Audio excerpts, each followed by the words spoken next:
मेरा नाम राकेश यादव है। मैं पिछले 18 साल से इंडियन रेलवेज में लोकोमोटिव पायलट हूँ। लोग हमें आम जुबान में ट्रेन ड्राइवर कहते हैं। मैंने अपनी जिंदगी का ज्यादा हिस्सा ट्रैक्स पर गुजारा है।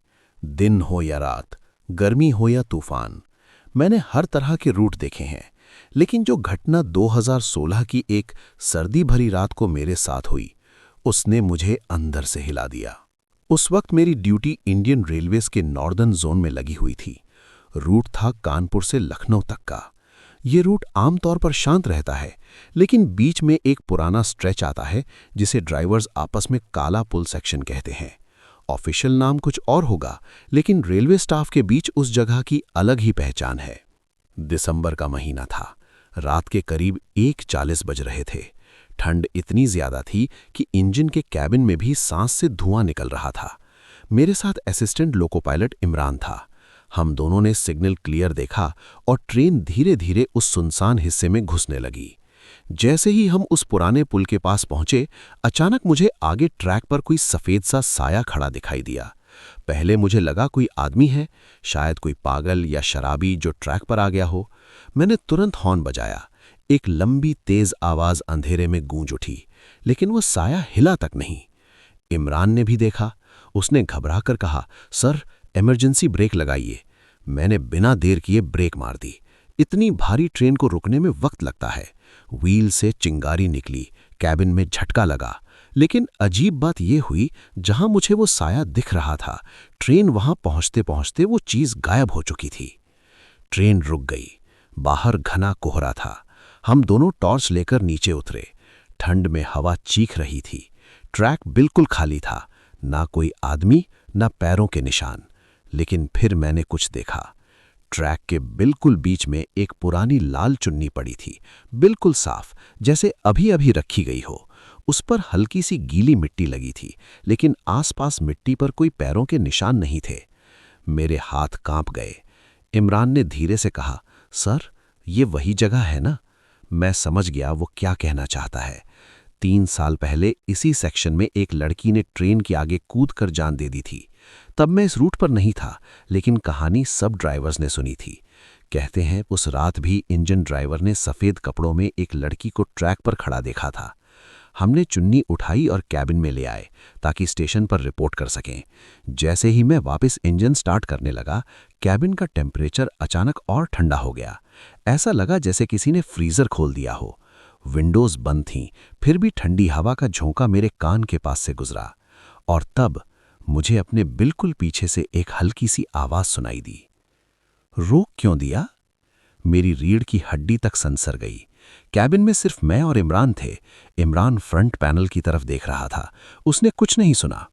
मैंने धीरे से पीछे मुड़कर देखा। पीछे वाली छोटी सी एक्स्ट्रा सीट पर, जहां आमतौर पर कोई नहीं बैठता, एक पल के लिए मुझे सफेद कपड़ों में एक लड़की बैठी नजर आई।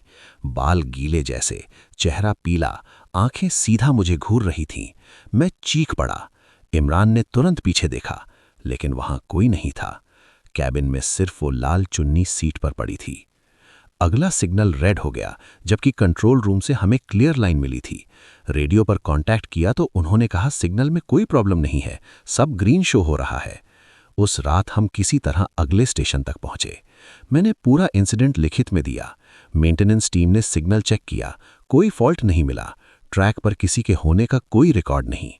सबसे डरावनी बात मुझे अगले दिन पता चली। स्टेशन मास्टर ने मुझे अलग से बुलाकर बताया कि 3 साल पहले जिस लड़की ने सुसाइड किया था, उसने लाल चुन्नी ही पहनी थी, और जब उसका बॉडी मिला था, चुन्नी कभी नहीं मिली। मैंने उस दिन के बाद कभी उस सेक्शन पर नाइट ड्यूटी मांगी नहीं। आज भी जब मैं रात में इंजन चलाता हूं और दूर तक फैली हुई पतली सी ट्रैक लाइन को देखता हूं, मुझे लगता है कोहरे के बीच कोई सफेद साया खड़ा है, बस हॉर्न बजने का इंतजार करता हुआ। ये कहानी मैं इसलिए बता रहा हूं क्योंकि लोग सोचते हैं ड्राइवर्स को सिर्फ एक्सीडेंट का डर होता है, लेकिन कभी-कभी ट्रैक पर सिर्फ जिंदा लोग ही नहीं मिलते। और सच कहूं तो उस रात जो मैंने देखा, उसके बाद मुझे अंधेरे से नहीं, खामोशी से डर लगने लगा। मेरा नाम राकेश यादव है, और जो मैं बताने जा रहा हूं वो उसी रात का अगला हिस्सा है। मैं इंडियन रेलवेज में लोकोमोटिव पायलट हूं, और उस रात मेरी ड्यूटी कानपुर से लखनऊ रूट पर लगी हुई थी। जो कुछ कालापुल सेक्शन पर हुआ, उसके बाद हम किसी तरह अगले छोटे स्टेशन तक पहुंचे। स्टेशन का नाम था हरबंसपुर हॉल्ट। छोटा सा प्लेटफॉर्म, आधी रात में बिल्कुल सुनसान, सिर्फ एक पीली लाइट छिलमिला रही थी। जैसे ही ट्रेन रुकी, मैंने तुरंत कंट्रोल को इंसिडेंट रिपोर्ट किया। इमरान चुप था। उसके चेहरे पर वही सफेदी थी जो मैंने कैबिन में महसूस की थी। मैंने लाल चुन्नी को फोल्ड करके अपने बैग में रखा हुआ था। पता नहीं क्यों, लेकिन उसे प्लेटफॉर्म पर छोड़ने की हिम्मत नहीं हुई। ऐसा लग रहा था जैसे वो किसी चीज का सबूत हो, या शायद किसी की निशानी। स्टेशन मास्टर ने कहा, राकेश जी, आप लोग 20 मिनट रुक जाइए, सिग्नल चेक हो रहा है। मैं कैबिन में अकेला बैठा था। इमरान पानी लेने नीचे गया। रात के करीब 2:25 हो रहे थे। प्लेटफॉर्म पर दूर कहीं कुत्ते भौंक रहे थे। कोहरा अब और घना हो चुका था। तभी इंजन का हॉर्न अपने आप बज गया।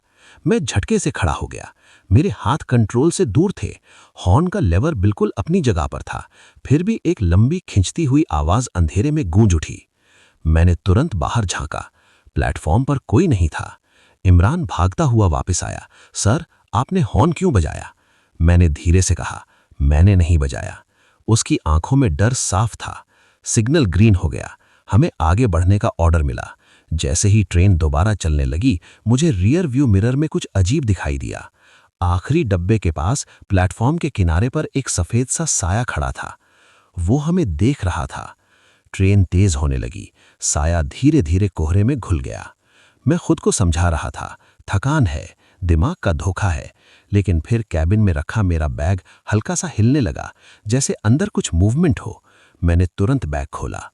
लाल चुन्नी वहां नहीं थी। मेरा गला सूख गया। मैंने कैबिन के चारों तरफ देखा और फिर मेरी नज़र असिस्टेंट सीट पर पड़ी। चुन्नी वहां ठीक से बिछी हुई थी, जैसे किसी ने संभाल कर रखी हो। इमरान ने भी देख लिया। उसने सीधा मुझसे कहा, सर, ये सही नहीं हो रहा, हमें अगले बड़े स्टेशन पर उतरकर कंप्लेंट करनी चाहिए। लेकिन ड्यूटी ड्यूटी होती है। हमें ट्रेन को लखनऊ तक ले जाना ही था। जैसे ही हम दोबारा उसी पुल के दूसरे साइड वाले स्ट्रेच पर पहुंचे, अचानक इंजन की लाइट्स ब्लिंक करने लगी। स्पीडोमीटर 0 दिखाने लगा, जबकि ट्रेन चल रही थी। रेडियो में सिर्फ खर खर की आवाज। और फिर कैबिन के ग्लास पर किसी ने बाहर से हाथ रखा। सफेद, पतला हाथ। मैं जम गया। हम 60 किलोमीटर प्रति घंटे की स्पीड से चल रहे थे। इंजन के बाहर कोई कैसे हो सकता है? हाथ धीरे से ग्लास पर सरकता हुआ नीचे की तरफ गया और एक गीली सी लकीर छोड़ गया, जैसे पानी या खून। इमरान जोर से कलमा पढ़ने लगा। मैंने आंखें झपकाईं, हाथ गायब, लेकिन ग्लास पर वो निशान रह गया। अगले 5 मिनट सब कुछ नॉर्मल हो गया। लाइट स्टेबल, स्पीडोमीटर सही, रेडियो क्लियर। हम सुबह 4 बजे के करीब लखनऊ पहुंचे। ट्रेन यार्ड में लगाई गई। मेंटेनेंस टीम ने पूरा इंजन चेक किया। उन्होंने कहा सब सिस्टम्स बिल्कुल ठीक हैं। ग्लास पर जो निशान था वो भी गायब हो चुका था। मैंने अपना बैग चेक किया। लाल चुन्नी फिर से उसके अंदर थी, बिल्कुल वैसे ही फोल्ड की हुई जैसे मैंने पहले रखी थी। उस दिन के बाद इमरान ने ट्रांसफ़र रिक्वेस्ट डाल दी। उसने कहा वो उस रूट पर कभी नाइट ड्यूटी नहीं करेगा। मैं भी कोशिश कर रहा था उस सेक्शन से बचने की। लेकिन कहानी यहीं ख़त्म नहीं हुई, क्योंकि 3 दिन बाद जब मैं अपने घर कानपुर में था, मेरी 6 साल की बेटी ने मेरे बैग से वो लाल चुन्नी निकाल कर पहन ली और उसने मुस्कुराते हुए मुझसे पूछा, पापा, ये वाली दीदी कौन है? ये कल रात मेरे कमरे में खड़ी थी। उस पल मुझे समझ आ गया, वो सिर्फ ट्रैक तक सीमित नहीं थी। मेरा नाम राकेश यादव है और मैं फिर वही कह रहा हूं जो शायद मुझे किसी से कभी नहीं कहना चाहिए था। मैं इंडियन रेलवेज में लोकोमोटिव पायलट हूं और उस रात का जो मेरे साथ हुआ, वो तीसरा हिस्सा मेरी जिंदगी का सबसे खौफनाक मोड़ था। उस रात के बाद मैंने चुन्नी को घर में अलमारी के ऊपर रख दिया था। मेरा घर कानपुर के एक शांत मोहल्ले में है। मैं चाहता था सब नॉर्मल हो जाए। शायद मैं ही ज्यादा सोच रहा था, शायद थकान, रात की ड्यूटी, इमेजिनेशन। लेकिन तीसरी रात सब कुछ बदल गया। रात के करीब 2:10 पर मेरी आंख अचानक खुल गई। पता नहीं क्यों। घर में बिल्कुल सन्नाटा था, सिर्फ दीवार घड़ी की टिक टिक। फिर मुझे एक हल्की सी आवाज सुनाई दी, जैसे किसी के पायल की बहुत धीमी चंचन। मेरा दिल जोर से धड़कने लगा। मैं धीरे से बिस्तर से उठा। मेरी वाइफ और बेटी दोनों सो रही थीं। आवाज़ ड्राइंग रूम की तरफ से आ रही थी। मैं बिना लाइट चलाए धीरे धीरे बाहर निकला। ड्राइंग रूम का दरवाज़ा आधा खुला था, अंदर अंधेरा, सिर्फ खिड़की से थोड़ी चांदनी आ रही थी। और वहां टीवी के सामने मुझे कोई सफ़ेद साया खड़ा दिखाई दिया। मेरी सांसें रुक गईं। वो बिल्कुल सीधा खड़ा था, बाल कंधों तक गीले जैसे, सर हल्का सा झुका हुआ। उसके हाथ में कुछ था, लाल चुन्नी। मैंने हिम्मत करके स्विच ऑन किया। लाइट जलते ही सब गायब, रूम बिल्कुल खाली, लेकिन टीवी स्क्रीन पर एक गीले से हाथ का निशान बना हुआ था। मैंने तुरंत अलमारी चेक की, चुन्नी वहां नहीं थी। मेरा गला सूख गया। मैं धीरे से बेटी के कमरे की तरफ भागा। दरवाज़ा खुला था। मेरी बेटी बिस्तर पर सीधी बैठी थी, आंखें खुली हुईं लेकिन अजीब तरह से ब्लैंक। उसने धीरे से कहा, पापा, दीदी को ठंड लग रही है। वो कह रही, मेरा नाम राकेश यादव है और अगर तुमने मेरा पिछला हिस्सा सुना है तो तुम समझ सकते हो कि मेरे पैरों तले जमीन क्यों खिसक गई थी। रिपोर्ट पर मेरा ही नाम लिखा था, 3 साल पुरानी डेट के साथ। मैं तुरंत कंट्रोल रूम में खड़ा हो गया। मैंने कहा, यह मजाक है क्या? 3 साल पहले मैं इस रूट पर था ही नहीं। ड्यूटी ऑफिसर ने शांत आवाज में कहा, रिकॉर्ड झूठ नहीं बोलते राकेश जी। आप टेम्पररी अटैचमेंट पर यहां आए थे, सिर्फ 1 महीने के लिए। मुझे याद करने की कोशिश की, लेकिन दिमाग में एक अजीब सा खालीपन था, जैसे किसी ने उस हिस्से को मिटा दिया हो। मैं तुरंत घर वापस गया कानपुर। मैंने पुराने डॉक्यूमेंट्स निकाले, पोस्टिंग ऑर्डर्स देखे और हाँ, 1 महीने का ट्रांसफर ऑर्डर मिला, 3 साल पुरानी डेट के साथ, सेम रूट का। लेकिन मुझे उस महीने की एक भी याद नहीं थी। उस रात मैं सो नहीं पाया। दिमाग में सिर्फ एक सवाल घूम रहा था, अगर मैं 3 साल पहले वहां था तो उस रात क्या हुआ था। अगली शाम मैंने हिम्मत करके पुराने असिस्टेंट लोको पायलट का नाम निकाला जो उस रिपोर्ट में मेंशन था, इम्तियाज शेख। रिकॉर्ड में लिखा था कि वो अब सर्विस में नहीं है। मैं उसका एड्रेस ढूंढते ढूंढते एक पुरानी बस्ती तक पहुंचा। दरवाज़ा एक बूढ़े आदमी ने खोला। मैंने अपना नाम बताया। उनकी आंखों में एक अजीब सी पहचान चमकी। तुम ही राकेश हो? मेरा दिल धड़कने लगा। जी। उन्होंने मुझे अंदर बिठाया और धीरे से कहा, मेरे बेटे इम्तियाज ने लास्ट ड्यूटी तुम्हारे साथ ही की थी। मैंने पूछा, वो अब कहाँ है? बूढ़े आदमी की आवाज़ टूट गई। वो 3 साल पहले मर गया। मेरे कान में झंकार सी हुई। उन्होंने बताया, उस रात गुड्स ट्रेन उस पुल पर रुकी थी। ड्राइवर ने इमरजेंसी ब्रेक लगाई क्योंकि ट्रैक पर लाल कपड़े में कोई खड़ा था। जब ट्रेन रुकी, इम्तियाज नीचे उतरकर चेक करने गया और फिर वो वापस कभी कैबिन में नहीं आया। ऑफिशियल रिपोर्ट में लिखा गया, एक्सीडेंटल फॉल फ्रॉम ब्रिज। लेकिन बूढ़े आदमी ने मेरी तरफ देखकर कहा, मेरे बेटे ने उस रात तुम्हें कॉल किया था। उसने कहा था ट्रैक पर एक लड़की खड़ी है और तुम उसे देख रहे हो। मेरा गला सूख गया। फिर लाइन कट हो गई। सुबह उसकी बॉडी पुल के नीचे मिली। मैंने हाथ कांपते हुए पूछा, ड्राइवर का क्या हुआ? बूढ़े आदमी ने सीधा मेरी आंखों में देखा। ड्राइवर तुम थे। मेरा दिमाग गूंज उठा। मैं खड़ा हो गया। नहीं, मुझे कुछ याद नहीं। उन्होंने एक पुरानी डायरी निकाली। उसमें इम्तियाज ने कुछ लाइनें लिखी थीं। राकेश भाई कह रहे हैं लड़की को मत छेड़ो। वो कह रही है उसे घर छोड़ दो, लेकिन पुल के नीचे सिर्फ अंधेरा है। डायरी की लास्ट लाइन थी, वो कह रही है राकेश को याद नहीं रहेगा। मेरा खून जम गया। मैं घर लौट आया। रात के 2 बजे फिर मेरी आंख खुली। इस बार मैं तैयार था। ड्राइंग रूम में लाइट अपने आप जल गई। टीवी स्क्रीन पर स्टैटिक आ गया और धीरे धीरे एक रिफ्लेक्शन बना। उस रिफ्लेक्शन में मैं खुद को देख रहा था, इंजन कैबिन में खड़ा और मेरे पीछे एक सफ़ेद कपड़ों वाली लड़की। उसने मेरे कान के पास झुककर कहा, तुमने मुझे धक्का दिया था। मेरा सांस रुक गया। यादें फ्लैश की तरह वापस आने लगीं। 3 साल पहले की रात, कोहरा, पुल, एक लड़की जो ट्रैक पर खड़ी थी, इम्तियाज जो नीचे उतरकर उसे हटाने गया और मैं उसे देख रहा था। लड़की ने मुझे देखा था, सीधा आंखों में, और फिर मैंने हॉर्न बजाया, इतना तेज, इतना करीब कि इम्तियाज घबराकर पीछे हटा और पुल के किनारे से फिसल गया। मैं कैबिन में जमकर खड़ा रहा। मैं नीचे नहीं उतरा। सुबह जब इंक्वायरी हुई, मैंने कहा मुझे कुछ याद नहीं। शायद मेरा दिमाग ने खुद को बचाने के लिए यादें दबा दी थीं, लेकिन अब वो सब वापस आ चुका था। तुमने मुझे भी नहीं बचाया, उसने धीरे से कहा। तुम ट्रैक पर क्यों खड़ी थी? मैंने हिम्मत करके पूछा। उसकी आंखें अंधेरे से भी ज्यादा गहरी हो गईं, क्योंकि मुझे किसी ने धक्का दिया था। मेरा सांस रुक गया। तो तुमने सुसाइड नहीं किया था? वो धीरे से मुस्कुराई। सच कभी रिकॉर्ड में नहीं आता ड्राइवर साहब। रूम का टेम्परेचर अचानक गिर गया। दीवार पर लटकी घड़ी 2:17 पर रुक गई। तुम क्या चाहती हो? मैंने पूछा। सच। अगले दिन मैं सीधा ड्यूटी ऑफिस गया। मैंने लिखित कन्फेशन दिया कि 3 साल पहले वाले एक्सीडेंट में मेरी लापरवाही थी। मैंने हॉर्न गलत वक्त पर बजाया। मैंने असिस्टेंट को नीचे जाने दिया, जबकि मुझे खुद उतरना चाहिए था। इंक्वायरी दोबारा खुली, रिकॉर्ड निकाले गए, और फिर एक और सच सामने आया। पुल के नीचे से जब उस लड़की की बॉडी मिली थी, उसके पोस्टमार्टम रिपोर्ट में मेंशन था कि उसके कंधे पर पकड़ने के निशान थे, जैसे किसी ने जोर से पकड़कर धक्का दिया हो। केस बंद कर दिया गया था, सुसाइड के नाम पर। लेकिन जब दोबारा फाइल खोली गई तो पता चला उस रात एक और आदमी वहां देखा गया था, एक लोकल गुंडा जिसका नाम केस डायरी में था, लेकिन एविडेंस न होने की वजह से छोड़ दिया गया था। वो आदमी 2 साल बाद एक रोड एक्सीडेंट में मर चुका था। सच बाहर आते ही मेरे खिलाफ डिपार्टमेंटल एक्शन हुआ। मुझे सस्पेंशन मिला। लोगों ने कहा मैं पागल हो गया हूं। लेकिन उस रात घर वापस आकर मैं ड्राइंग रूम में अकेला बैठा था। घड़ी फिर 2:17 पर रुक गई। मैं खुद खड़ा हो गया। मैं मान लेता हूं, मेरी गलती थी। मैंने उसे बचाया नहीं, मैंने सच छुपाया। जो सजा है दे दो, लेकिन मेरी फैमिली को छोड़ दो। कुछ पल तक सन्नाटा, फिर हल्की सी हवा चलने लगी। लाल चुन्नी सोफा पर धीरे से गिर गई। रूम नॉर्मल हो गया। घड़ी चल पड़ी।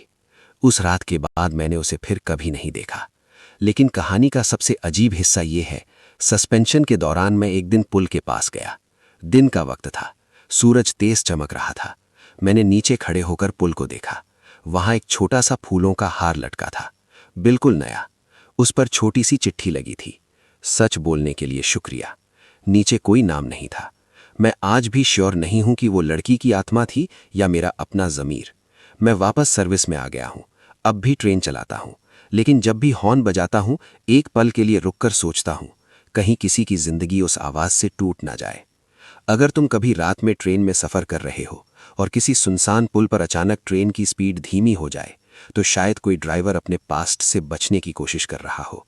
मेरा नाम राकेश यादव है और ये कहानी सच है, कम से कम मेरे लिए। मेरा नाम राकेश यादव है, और अगर तुम यहां तक सुन चुके हो तो शायद तुम समझ सकते हो कि इंसान अपनी सबसे बड़ी सजा खुद से कैसे पाता है। उस रात जब मैं पलटा, वो मेरे बिल्कुल पीछे खड़ी थी। सफेद कपड़े, गीली जुल्फें, लाल चुन्नी कंधे पर धीरे धीरे हिल रही थी, जैसे हवा सिर्फ उसके आसपास चल रही हो। मेरे पैर जमीन में गड़ गए। तुमने मुझे धक्का दिया था। उसकी आवाज सीधा दिमाग के अंदर गूंजी। मैंने हाँप कर कहा, नहीं, मैंने नहीं, मैं सिर्फ हॉर्न बजा रहा था। वो एक कदम और नजदीक आई। मुझे नहीं, उसे। इम्तियाज, मेरा असिस्टेंट। फ्लैश की तरह सब यादें वापस आने लगीं। 3 साल पहले की वो रात, मैं कैबिन में खड़ा था। ट्रैक पर वो लड़की खड़ी थी। इम्तियाज नीचे उतर गया था। मैंने हॉर्न इतना जोर से बजाया कि पुल का लोहा तक कांप गया। इम्तियाज पलटकर मेरी तरफ देखा। उसकी आंखों में डर था, और फिर उसका पैर फिसल गया। मैं उस रात कैबिन से बाहर नहीं निकला। मैं जम गया था। इंक्वायरी में मैंने कहा मुझे कुछ याद नहीं। शायद मेरा दिमाग ने खुद को बचाने के लिए यादें दबा दी थीं, लेकिन अब वो सब वापस आ चुका था। तुमने मुझे भी नहीं बचाया, उसने धीरे से कहा। तुम ट्रैक पर क्यों खड़ी थी?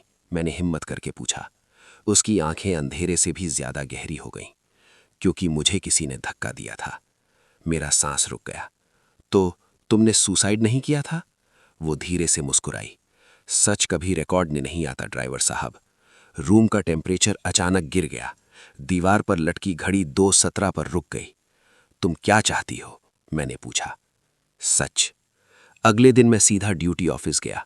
मैंने लिखित कन्फेशन दिया कि 3 साल पहले वाले एक्सीडेंट में मेरी लापरवाही थी। मैंने हॉर्न गलत वक्त पर बजाया। मैंने असिस्टेंट को नीचे जाने दिया, जबकि मुझे खुद उतरना चाहिए था। इंक्वायरी दोबारा खुली, रिकॉर्ड निकाले गए, और फिर एक और सच सामने आया। पुल के नीचे से जब उस लड़की की बॉडी मिली थी, उसके पोस्टमार्टम रिपोर्ट में मेंशन था कि उसके कंधे पर पकड़ने के निशान थे, जैसे किसी ने जोर से पकड़कर धक्का दिया हो। केस बंद कर दिया गया था, सुसाइड के नाम पर। लेकिन जब दोबारा फाइल खोली गई तो पता चला उस रात एक और आदमी वहां देखा गया था, एक लोकल गुंडा जिसका नाम केस डायरी में था, लेकिन एविडेंस ना होने की वजह से छोड़ दिया गया था। वो आदमी 2 साल बाद एक रोड एक्सीडेंट में मर चुका था। सच बाहर आते ही मेरे खिलाफ डिपार्टमेंटल एक्शन हुआ। मुझे सस्पेंशन मिला। लोगों ने कहा मैं पागल हो गया हूं। लेकिन उस रात घर वापस आकर मैं ड्राइंग रूम में अकेला बैठा था। घड़ी फिर 2:17 पर रुक गई। मैं खुद खड़ा हो गया। मैं मान लेता हूं, मेरी गलती थी। मैंने उसे बचाया नहीं, मैंने सच छुपाया। जो सजा है दे दो, लेकिन मेरी फैमिली को छोड़ दो। कुछ पल तक सन्नाटा, फिर हल्की सी हवा चलने लगी। लाल चुन्नी सोफा पर धीरे से गिर गई। रूम नॉर्मल हो गया। घड़ी चल पड़ी। उस रात के बाद मैंने उसे फिर कभी नहीं देखा। लेकिन कहानी का सबसे अजीब हिस्सा ये है, सस्पेंशन के दौरान मैं एक दिन पुल के पास गया। दिन का वक्त था, सूरज तेज चमक रहा था। मैंने नीचे खड़े होकर पुल को देखा। वहां एक छोटा सा फूलों का हार लटका था, बिल्कुल नया। उस पर छोटी सी चिट्ठी लगी थी, सच बोलने के लिए शुक्रिया। नीचे कोई नाम नहीं था। मैं आज भी श्योर नहीं हूं कि वो लड़की की आत्मा थी या मेरा अपना ज़मीर। मैं वापस सर्विस में आ गया हूं, अब भी ट्रेन चलाता हूं, लेकिन जब भी हॉर्न बजाता हूं, एक पल के लिए रुककर सोचता हूं, कहीं किसी की जिंदगी उस आवाज से टूट ना जाए। अगर तुम कभी रात में ट्रेन में सफ़र कर रहे हो और किसी सुनसान पुल पर अचानक ट्रेन की स्पीड धीमी हो जाए, तो शायद कोई ड्राइवर अपने पास्ट से बचने की कोशिश कर रहा हो। मेरा नाम राकेश यादव है और ये कहानी सच है, कम से कम मेरे लिए। मेरा नाम राकेश यादव है और अगर तुम यहाँ तक सुन चुके हो, तो शायद तुम समझ सकते हो कि इंसान अपनी सबसे बड़ी सज़ा खुद से कैसे पाता है। उस रात जब मैं पलटा, वो मेरे बिल्कुल पीछे खड़ी थी। सफ़ेद कपड़े, गीली जुल्फें, लाल चुन्नी कंधे पर धीरे धीरे हिल रही थी, जैसे हवा सिर्फ उसके मेरा नाम राकेश यादव है और मैं मानता हूं कि मैंने सोचा था सब खत्म हो चुका है। लेकिन कुछ रातें इंसान को दोबारा उसी मोड़ पर लाकर खड़ा कर देती हैं जहां से वो भागना चाहता है। इस बार ड्यूटी स्पेशल थी। फॉग अलर्ट चल रहा था। मुझे फिर वही रूट मिला, कानपुर से लखनऊ। मैं अब इतना स्ट्रांग हो चुका था कि मैंने खुद रिक्वेस्ट करके नाइट शिफ्ट ली। डेट देखकर मेरा हाथ थोड़ा रुक गया। वही दिन, वही महीना, वही वक्त नजदीक आ रहा था। असिस्टेंट इस बार सीनियर था, वर्मा जी, 25 साल का एक्सपीरियंस। उन्हें मैंने पुरानी कहानी का एक हिस्सा बताया, पूरा नहीं। रात 1:55। फॉग इतना घना था कि इंजन की हेडलाइट भी सफेद दीवार जैसे कोहरे में घुल रही थी। जैसे ही हम काला पुल सेक्शन के करीब पहुंचे, अचानक इंजन का स्पीडोमीटर 40 पर अटक गया। मैं थ्रॉटल कम कर रहा था, लेकिन रीडिंग चेंज नहीं हो रही थी। वर्मा जी बोले, स्ट्रेंज, ब्रेकिंग रिस्पॉन्स स्लो है। तभी रेडियो से आवाज आई, गुड्स 472, स्टेटस। हम पैसेंजर ट्रेन थे, गुड्स 472 नहीं। मैंने रिप्लाई दिया, पैसेंजर 128, ओवर। स्टैटिक। फिर वही आवाज, इस बार धीमी, राकेश, नीचे मत देखना। मेरा खून जम गया। वर्मा जी ने कुछ नहीं सुना। पुल के बिल्कुल बीच में इंजन अचानक झटके से रुक गया। Power failure. सब लाइट्स बंद। सिर्फ इमरजेंसी डिम रेड बल्ब जल रहा था और उस लाल रोशनी में कैबिन का माहौल बदल गया। मुझे अपने पीछे किसी की सांस महसूस हुई। मैं धीरे से पलटा। इस बार सिर्फ वो लड़की नहीं थी, इम्तियाज भी था। दोनों कैबिन के अंदर। लाल इमरजेंसी लाइट में उनके चेहरे अजीब दिख रहे थे, न पूरी तरह जिंदा, न पूरी तरह मुर्दा। वर्मा जी सीधा सामने देख रहे थे, जैसे उन्हें कुछ नजर ही नहीं आ रहा। लड़की ने सीधा मुझे देखा। सच याद है? मैंने धीरे से हां में सिर हिला दिया। इम्तियाज ने कहा, फिर एक काम करो। मेरे गले से आवाज मुश्किल से निकली, क्या? इस बार नीचे उतरो। मेरे पैर कांप रहे थे। अकेला। वर्मा जी ने तब पूछा, राकेश जी, आप किससे बात कर रहे हो? मैं चुप। इंजन बिल्कुल डेड, सिग्नल रेड, बाहर अंधेरा। मैंने कैबिन का दरवाजा खोला। ठंडी हवा का झोंका। पुल के बीच में अकेला खड़ा था। नीचे से पानी की हल्की आवाज आ रही थी और फिर मुझे पुल के दूसरे किनारे पर एक छोटी सी परछाई दिखाई दी। लाल चुन्नी हवा में हिल रही थी। वो मुझे बुला रही थी। मैं धीरे धीरे उसकी तरफ बढ़ा। हर कदम पर लग रहा था जैसे जमीन हल्की हो रही है, जैसे मैं 3 साल पहले की रात में वापस जा रहा हूं। तभी मेरे कान में इम्तियाज की आवाज आई, इस बार हॉर्न मत बजाना। मेरा दिमाग फ्लैशबैक में चला गया। 3 साल पहले मैंने पैनिक में हॉर्न बजाया था। इस बार मैं चुप था, बिल्कुल चुप। मैं उस परछाई के पास पहुंचा। वो लड़की मेरी तरफ मुड़ी। उसकी आंखों में गुस्सा नहीं था, सिर्फ शांति। अब तुम्हें याद रहेगा, उसने कहा। और फिर वो धीरे धीरे कोहरे में घुलने लगी। मैंने पीछे मुड़कर देखा। कैबिन की लाइट्स वापस ऑन हो चुकी थीं। इंजन का पावर रिटर्न, सिग्नल ग्रीन। मैं वापस चढ़ा। वर्मा जी ने पूछा, आप नीचे क्यों गए थे? मैंने बस इतना कहा, रूटीन चेक। ट्रेन फिर चल पड़ी। इस बार कोई स्टैटिक नहीं, कोई रिफ्लेक्शन नहीं, कोई लाल धागा नहीं। सुबह जब हम लखनऊ पहुंचे, मैंने कंट्रोल लॉग चेक किया। 1:59 से 2:18 के बीच का पूरा डेटा ब्लैंक था, जैसे ट्रेन वहां थी ही नहीं। मैं समझ गया, शायद वो मुझे सजा देने नहीं आई थी, वो मुझे एक चॉइस देने आई थी। इस बार मैंने हॉर्न नहीं बजाया। इस बार मैं नीचे उतरकर भागा नहीं। इस बार मैं खड़ा रहा। और शायद इसीलिए आज तक 2:17 पर घड़ी रुकती नहीं। मेरा नाम राकेश यादव है, और अगर कभी किसी पुल पर ट्रेन रुक जाए और ड्राइवर बिना वजह कुछ पल चुप खड़ा रहे, तो समझ लेना, कभी कभी इंसान अपने पास्ट को दोबारा जीतने के लिए वही गलती दोबारा नहीं करता। मेरा नाम राकेश यादव है, और मैं मानता हूं कि ट्रैक्स पर कहानी कभी सच में खत्म नहीं होती। मैंने सोचा था स्वेटर वाले इंसिडेंट के बाद सब ठीक हो गया। गलत फैसला रिपीट नहीं किया, किसी को नुकसान नहीं हुआ, पुलिस ने आदमी पकड़ लिया, जिंदगी वापस सीधी पटरी पर आ गई। लेकिन 1 साल बाद उसी तारीख पर मुझे फिर नाइट ड्यूटी मिली, कानपुर से लखनऊ। इस बार मैं डरा हुआ नहीं था, मैं तैयार था। रात 2:12। आसमान साफ, इंजन स्मूथ। असिस्टेंट रवि अब एक्सपीरियंस्ड हो चुका था। उसने मुस्कुराकर कहा, सर, आज 2:17 का वेट करेंगे? मैंने हल्का सा हंसने की कोशिश की। आज कुछ नहीं होगा। 2:16, पुल नजदीक। मैं अंदर ही अंदर मुस्कुरा दिया। तभी मुझे एक अजीब सी चीज महसूस हुई। इंजन का हॉर्न अपने आप एक हल्की सी शॉर्ट बीप दे गया। ना इमरजेंसी, ना लंबी आवाज, बस एक छोटी सी पीप, जैसे कोई याद दिला रहा हो, मैं यहां हूं। रवि ने पूछा, सर, आपने हॉर्न टच किया? मैंने नहीं। पुल क्रॉस करते वक्त मुझे नीचे पानी में कुछ चमकता हुआ दिखाई दिया, जैसे कोई छोटी सी रोशनी। ट्रेन आगे बढ़ गई। इस बार मैंने ब्रेक नहीं लगाया। सुबह ड्यूटी खत्म होने के बाद मैं अकेला वापस उस पुल पर गया। दिन का वक्त था। नीचे उतरकर किनारे तक पहुंचा। पानी कम था। मैंने जहां रोशनी देखी थी वहां एक छोटी सी मेटल की चीज अटकी हुई थी। मैं नीचे उतर गया। वो एक पुराना रेलवे बैच था, नाम हाफ घिसा हुआ, लेकिन जितना पढ़ा जा सकता था उस पर लिखा था, आई शेख, इम्तियाज शेख। मेरा सांस रुक गया। ये बैज उसका था। ऑफिशियल रिकॉर्ड में लिखा था कि उसकी बॉडी रिकवरी के वक्त उसका बैज मिसिंग था। मैंने उसे हाथ में उठाया। मेटल ठंडा नहीं था, गर्म था, जैसे किसी ने अभी दिया हो। मेरी आंखों में आंसू आ गए। 3 साल तक मुझे लगता रहा वो मुझे सजा देने आते हैं, फिर लगा वो मुझे याद दिलाने आते हैं, लेकिन शायद वो बस अपनी कहानी पूरी करने आए थे। मैंने उस बैच को साफ किया। अगले दिन मैं इम्तियाज के घर गया। उनके वालिद अब भी वहीं रहते थे। मैंने चुपचाप बैज उनके हाथ में दे दिया। उनकी आंखें भर आईं। उन्होंने सिर्फ इतना कहा, अब मेरा बेटा अधूरा नहीं रहा। उस रात जब मैं घर लौटकर सोया, 2:17 पर मेरी आंख खुली। रूम नॉर्मल, कोई ठंडी हवा नहीं, कोई लाल चुन्नी नहीं, बस एक अजीब सी सुकून।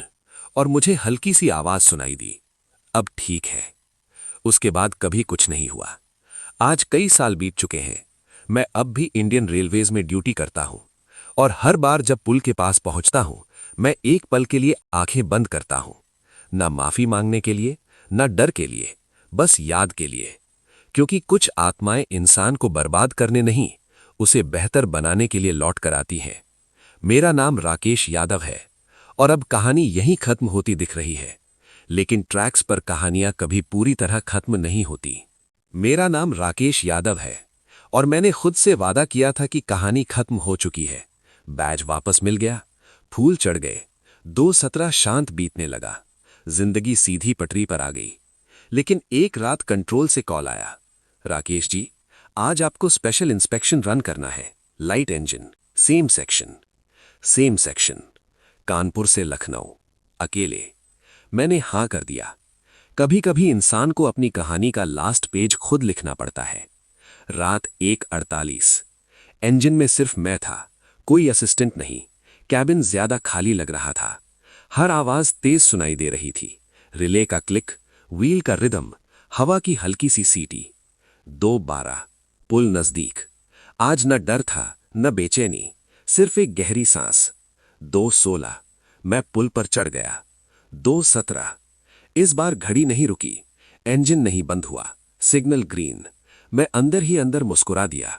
तभी मुझे एक अजीब सी चीज महसूस हुई। इंजन का पैनल 1 सेकंड के लिए फ्लिकर हुआ, बस 1 सेकंड। और उस 1 सेकंड में मुझे कैबिन के ग्लास में रिफ्लेक्शन दिखाई दिया। मेरा नहीं, 3 रिफ्लेक्शन। मैं, इम्तियाज और वो लड़की। तीनों सीधे सामने देख रहे थे। कोई गुस्सा नहीं, कोई इल्जाम नहीं, बस शांति। फ्लिकर खत्म, रिफ्लेक्शन गायब, इंजन स्टेबल। लेकिन फिर ट्रैक के आगे मुझे कुछ दिखा। इस बार लाल रंग नहीं, सफेद, जैसे कोई चौक से लाइन खींचकर खड़ा हो। इंजन धीरे धीरे उस जगह के पास पहुंचा। लाइन एक शब्द बना रही थी, याद। मैं रुक गया। लाइट इंजन था, ब्रेकिंग इजी थी। मैं नीचे उतरा। पुल पर हवा शांत थी। ट्रैक पर सफेद पाउडर से सच में याद लिखा था। किसी ने फ्रेश लिखा था। मैंने आसपास देखा, कोई नहीं। मैं घुटनों के बल बैठा, हाथ से उस पाउडर को छुआ। ये चौक नहीं था, ये राख थी। मेरा दिल जोर से धड़कने लगा। नीचे पानी से हल्की सी रोशनी उठी, जैसे चंद्रमा का रिफ्लेक्शन। और उस रिफ्लेक्शन में मुझे एक छोटी सी तस्वीर दिखी। 3 लोग पुल पर खड़े हैं। एक ने हॉर्न नहीं बजाया, एक नहीं गिरा, एक को धक्का नहीं दिया गया, जैसे एक ऑल्टरनेट सच। मुझे तब समझ आया, कहानी पनिशमेंट की नहीं थी, कहानी चॉइस की थी। हर साल, हर रात, हर 2:17 पर मुझे एक मौका मिलता था। या तो मैं पैनिक करूं या मैं ठहरा रहूं। इस बार मैंने ठहराव चुना। मैं वापस कैबिन में चढ़ा, इंजन स्टार्ट किया। जैसे ही मैं पुल से आगे बढ़ा, रियर मिरर में मैंने लास्ट बार देखा। पुल के बीच 2 हल्की सी परछाइयां खड़ी थीं। दोनों ने हाथ उठाया, जैसे अलविदा। और फिर कोहरा नहीं था, फिर भी वो धीरे धीरे हवा में घुल गईं। उस रात के बाद मुझे कभी कोई आवाज नहीं सुनाई दी। न हॉर्न अपने आप बजा, न घड़ी रुकी, न रिफ्लेक्शन आया। मैं अब भी इंडियन रेलवेज में ड्यूटी